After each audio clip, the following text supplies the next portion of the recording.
नमस्कार साथियों, हम आपके लाए हैं क्लास 8th के मैथ्स के ऑब्जेक्टिव जो कि परीक्षा में निश्चित रूप से आते हैं और निश्चित आएंगे। ये प्रश्न हम बता रहे हैं, जरूरी नहीं कि ये आए, इस पे घुमा फिरा कर जो है संख्या बदल कर भी वो परीक्षा में पूछ सकते हैं। आपको अपना दिमाग लगाना है और दिमाग को स्थिर रखना है और प्रश्न को पढ़कर आंसर सही देना है।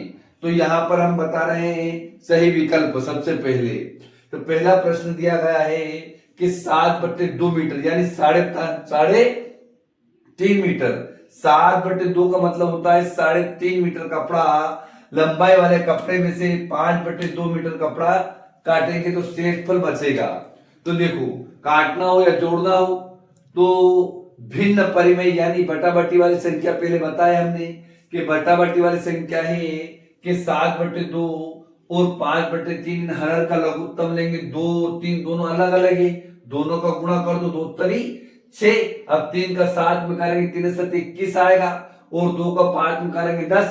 तो ये माइनस वाली बात है, पहले हमने बोला घटाएगा यानी कम करेंगे, काटने पर कम होगा। और कम कैसे करेंगे? ऋण लगाकर। तो 7 तरी 21 जो हो रहा है, 21 में से 10 घटाएंगे, 21 में से 10 गया तो बचेगा आपका 11। तो 11 वाली संख्या कौन सी है? ये वाली है। यानी कौन सी संख्या आपकी 11 वाली संख्या? 11 वाली संख्या जो है ये वाली संख्या है। तो हम इस पे राइट का निशान लगा देंगे। और अगर ऐसा नहीं करते तो उत्तर पुस्तिका में प्रश्न क्रमांक लिखकर बी वाला उत्तर जो है उसको लिख देंगे 11/6। क्योंकि 21 में से 10 जाता है तो 11 बचेगा, बटे 3 दूनी 6। अगला प्रश्न हमारा है कि चर वाला।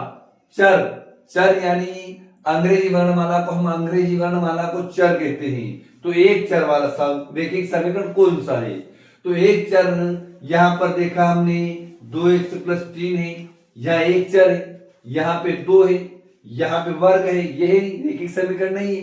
2 वाली आती है उसको वर्ग समीकरण कहते हैं। एक जिसके ऊपर घात नहीं है उसे रेखिक बोलते हैं और जिसके ऊपर 2 आ जाता है वो वर्ग समीकरण आता है। यहां पर हमारे पास वर्ग है और यहां पर भी 2 चर राशि है। तो हमारा आंसर कौन सा होगा? ये वाला। आप समझ ही गए होंगे कि जब 2 चर आ रहे हैं तो ये हमारा आंसर नहीं है। इसमें भी 2 चर है, ये भी नहीं है, और ये जो है वर्ग समीकरण है इसलिए ये भी नहीं होगा। तो ये रहा हमारा आंसर। अब हमारे पास तीसरा प्रश्न दिया है उसने कि 9 पे घात 2 और 7 पे घात 2, यानी 9 को 2 बार लिखकर गुणा करेंगे तो आएगा 81 और 7 को 2 बार लिखकर गुणा करेंगे तो आएगा 49। तो 81 में से 49 कम कर दो। अगर कम करते हैं तो 9 तो बहुत छोटा अंक हो जाएगा, 7 बहुत छोटा हो जाएगा और 81 यहाँ ऑलरेडी आ रहा है। तो 81 में से 49 घटाएंगे तो आपके पास मात्र केवल 32 ही बचेंगे। अब देखिए अगला प्रश्न, संख्या 81 के वर्ग में इकाई का अंक, इकाई यानी 1, अब वर्ग यानी घात 2। 81 को वर्ग करके अगर लिखते हैं हम तो 1 का वर्ग वो आएगा, 1 कब 1।